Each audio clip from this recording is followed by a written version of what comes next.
ensemble avec la présidente de la Croix-Rouge sénégalaise et les autorités de Pikine pour venir voir la mise en œuvre de notre programme commun, Croix-Rouge sénégalaise et UNICEF, pour la prévention et la réponse à la Covid.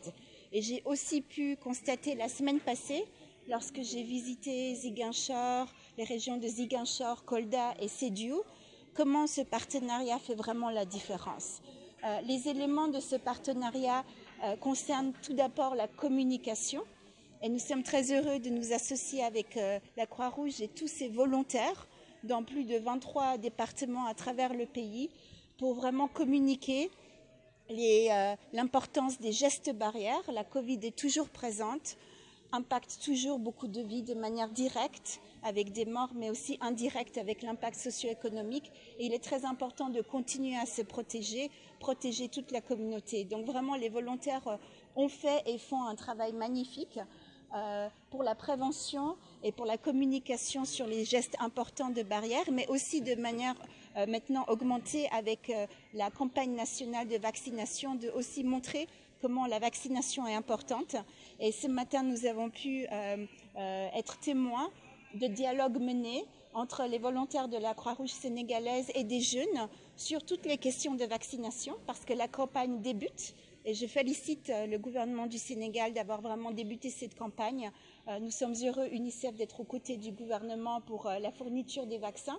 Mais beaucoup de questions se posent, c'est important.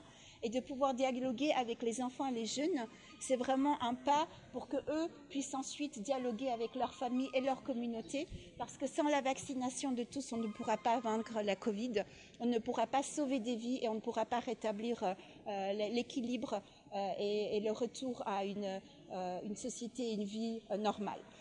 Donc le premier élément de notre partenariat, c'est la communication. Le deuxième élément, c'est tous les aspects liés à l'accès à l'eau, l'hygiène et l'assainissement.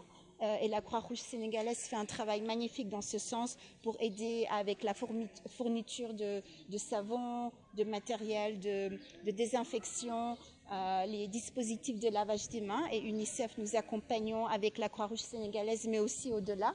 Et le troisième élément de notre partenariat, c'est tout l'aspect d'accompagnement psychosocial aux familles et surtout les enfants qui ont été impactés par la Covid. La Covid, ce n'est pas seulement d'être malade, mais vous comprenez bien si vous avez perdu un membre de votre famille, si vos parents doivent être en quarantaine ou s'il y a tout cet impact qui est existant, de pouvoir accompagner avec tout l'aspect de santé mentale, pas seulement de santé physique. Et là, nous sommes vraiment très heureux que nous nous associons parce qu'il faut continuer à soutenir tous les enfants et toutes les familles qui ont été impactées par la Covid. Alors, le programme est en cours. Nous n'avons pas encore regardé les résultats, mais comme Madame la Présidente de la Croix-Rouge sénégalaise les disait tout à l'heure, malheureusement, il y a encore beaucoup de tabous et de stigmatisation autour des malades de la Covid. Beaucoup de personnes décèdent, mais peut-être que les causes ne sont pas toujours connues. Les familles ne veulent pas forcément dire à tout le monde haut et fort qu'il y a eu un malheur lié à cette maladie. Donc nous allons de l'avant ensemble pour donner ce soutien à tous ceux qui ont besoin de ce soutien.